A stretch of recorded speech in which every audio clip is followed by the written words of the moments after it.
July 6, 1944, Hartford, Connecticut, 2:15 in the afternoon on a Thursday. The Ringling Brothers and Barnum and Bailey Circus has come to town. The big top is up on Barber Street, a massive canvas tent that can seat 7,000 people. Families have brought their children to see the lions and tigers, the trapeze artists, the clowns, the elephants. Mothers fan themselves in the summer heat. Fathers buy peanuts and cotton candy. The flying Walendas are performing on the high wire when someone notices something unusual. Smoke. A small flame near the main entrance. It seems minor, manageable. Within 8 minutes, the entire tent will be an inferno. 168 people will be dead. To understand what happened in Hartford on July 6, 1944, you need to understand the circus in wartime America. In the summer of 1944, the country had been at war for 2.5 years. D-Day had occurred exactly 1 month earlier. The arrival of the Ringling Brothers Circus was one of the few bright spots in a dark year, a chance to forget the war for a few hours. The train carrying the circus pulled into Hartford the night before, a caravan of flat cars and boxcars stretching for nearly a mile. By morning, the big top was raised, 450 feet long, 190 feet wide, held up by wooden poles as tall as telephone poles. Canvas was not supposed to be used for circus tents. Before the war, the big top was made of fabric treated with fire-resistant chemicals. But the war had changed everything. Those chemicals were needed for military purposes. The government restricted civilian use. So Ringling Brothers switched to untreated canvas.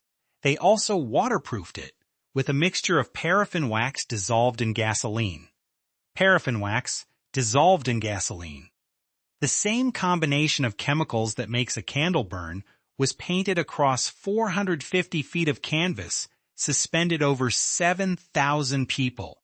The afternoon performance was sold out. More than 7,000 people packed the bleachers. Factory workers from Colts Manufacturing and Pratt and Whitney. Mothers with young children whose fathers were overseas, teenagers on summer break. The opening parade filled the track with elephants, horses, clowns, and acrobats in sequined costumes. The lion trainer entered the steel cage with 12 lions. The Walendas walked the high wire without a net, 40 feet above the ground. Children laughed until their faces hurt. Adults forgot the war. No one in that tent knew they were already inside a death trap. And then, at approximately 2:15 p.m., someone near the main entrance noticed a small flame licking up the side wall of the tent. It had started, most likely, from a carelessly discarded cigarette.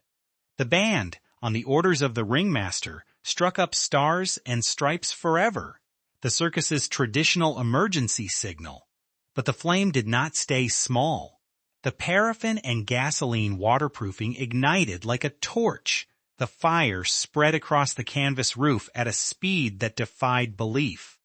From a small flame at the sidewall to a fully engulfed tent took less than 2 minutes. The heat was unimaginable. Burning paraffin dripped from the ceiling like napalm, falling onto the crowd below. People's clothing caught fire. Hair caught fire. The support poles began to burn through and collapse, bringing sections of the flaming roof down onto the audience. The side walls of the tent, lowered to keep out the heat, now became barriers trapping people inside. Some managed to cut through the canvas with pocket knives. Others clawed at it with bare hands. Parents grabbed children. Children were separated from parents. The chaos was total. And then, 8 minutes after the flame was first spotted, the tent collapsed entirely. The flaming canvas descended like a shroud onto those still trapped inside. Hundreds were pinned beneath the burning wreckage. Some were already dead. Some were still alive, screaming, as rescue workers tried to lift the heavy, burning canvas and pull people out. The heat was so intense that rescuers could only work for seconds at a time before retreating, their hands and faces blistered. When the fire was finally extinguished and the wreckage cleared, the scope of the horror became clear. 168 people were dead.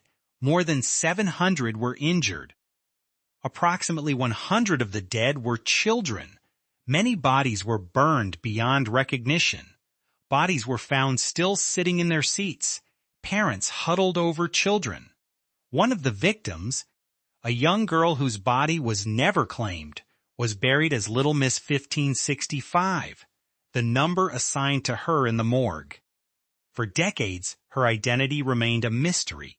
The investigation was damning. The fire-resistant treatment had been abandoned.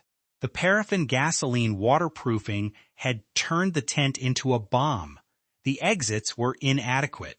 No fire extinguishers inside. No evacuation training. Ringling Brothers was charged with negligence. Millions in settlements were paid. Several circus officials were convicted of involuntary manslaughter. But the most lasting legacy was in fire safety. The disaster led to new standards for public assembly spaces. Exit requirements were strengthened. Fire-resistant materials became mandatory for tents. The codes are still in effect today. Remember Hartford. Remember the flying Walendas on the high wire when the fire started, the band playing Stars and Stripes Forever as the signal to run. Remember the parents who held their children above the flames, the rescuers who burned their hands pulling strangers from the wreckage. Remember Little Miss 1565, the unknown child who became the face of a tragedy. And remember that the fire exits you walk past without noticing, the sprinklers you never think about, all of it exists because someone, somewhere, learned the hard way what happens when a tent full of children catches fire and no one planned for it.